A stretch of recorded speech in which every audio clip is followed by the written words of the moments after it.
We should talk about tomorrow afternoon, though, the Merseyside derby. As anticipated a derby as there's ever been, but I find these early season fixtures are particularly exciting to talk about in advance. It's almost like the time when Pep Guardiola and Jose Mourinho went head-to-head for the first time in the Premier League. It kind of feels like this is the first time this Everton team have come up against Liverpool. Now, what I will say is that in that fixture between Jose and Pep comprehensively, and that season, I should say, Pep comprehensively proved that his team were much better than Jose Mourinho. And there's just a sense about this that you feel that Liverpool, especially after getting beaten the last day, could be back with a bit of a bang, and there could be a little bit of a screw you to their friendly neighbours of Liverpool. I totally agree with that. Not only agree that sort of Everton are going to rule the world because of 4 games, but they have a very good manager. They have had a good start, and they are believing. But I totally agree with what you're saying with what happened 2 weeks ago at Villa Park. I hope the players use that. I hope the players are riled. I hope they're motivated, which they should be. Don't forget, most of the derby games for the last 10 years, certainly, Liverpool have gone into, and they've been massive favourites for this game, whether it was at Goodison or Anfield. And maybe our motivation wasn't there as much as some of the games. But we've always been better. Obviously, the games at Goodison have been 0-0. There have been a couple of 0-0 balls.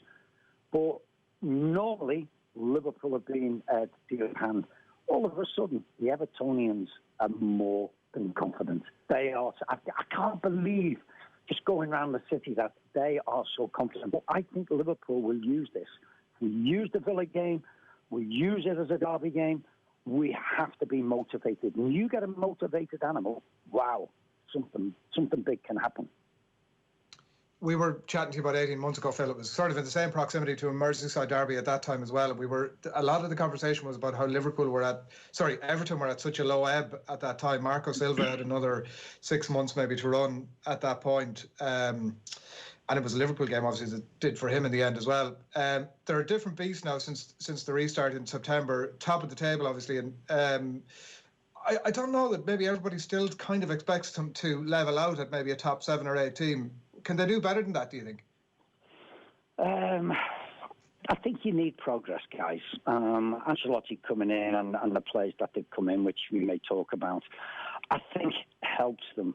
You can't just say they can go from A to B very quickly. We'll always look at Leicester and what Leicester did.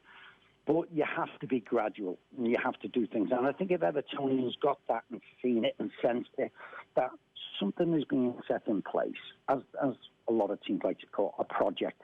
I think if they do that and they start to pitch at the highest level, then they can have it. But I see no reason why they can't ruffle a few feathers and 5th or 6th if they could knock a couple of the big 6 out of their spots, which is being proven and done with your Wolves, with your Sheffield United for spells. So, yes, that's what I think he's done, as with a lot of the big, he's got the right players in the right positions. He's looked at it. Everton, for the last couple of summers, has gone with the scattergun effect. Last day, 4 or 5 players said, oh, what a great transfer window Everton have had. And they've proved duds. But I think this time they've looked at it and they said, what do we need? We need a bit of creativity. James Rodriguez, very good signing. And if he continues and stays fit, could be a good signing. Allen, a better guy, they've never replaced him. He's a better. He's a mark on him, and he's a good centre midfield player if they keep him fit. And I just think they've got the players. Calvert-Lewin, they're getting more out of him than, I'll be honest, I thought he was capable of.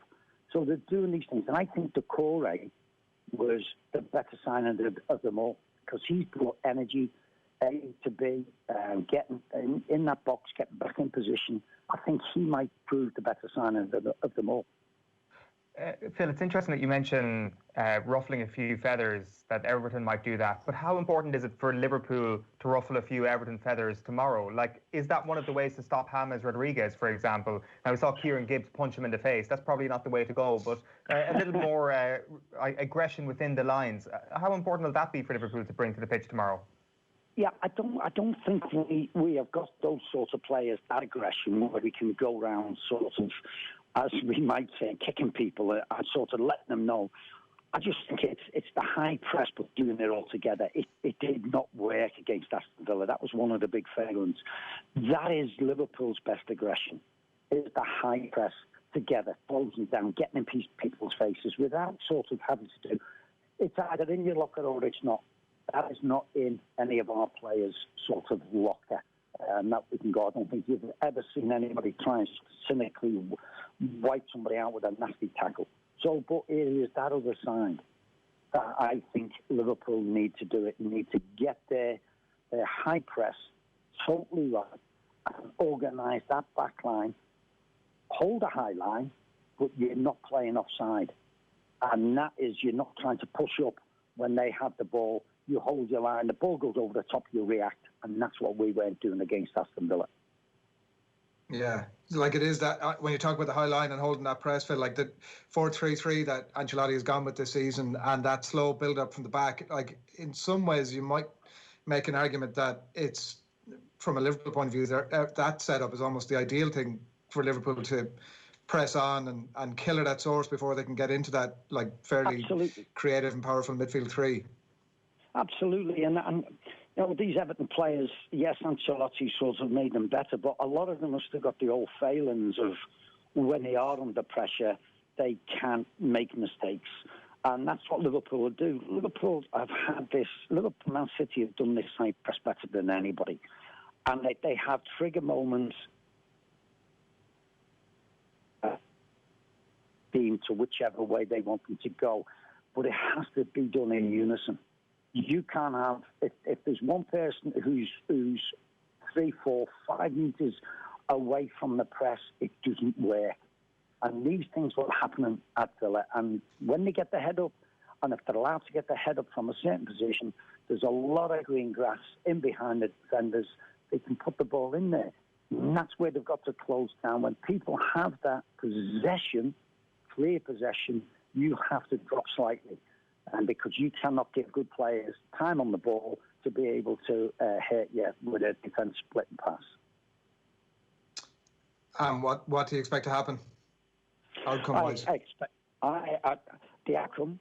Well, if you go on Paddy Power, you'll get my prediction for this weekend, and it'll be 3-2 for Liverpool. I think there'll be goals because I do feel as if there is failings at this moment for both defences.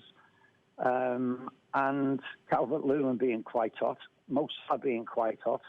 I think there's going to be goals, but I think Liverpool will come out top 3-2. Enjoyable as always, Phil. Thanks a million. Cheers, lads. Nice to chat. Thanks a lot. Looking forward to it this weekend. It's the 12:30 start tomorrow, the Merseyside derby, and do get your thoughts into us on that one there.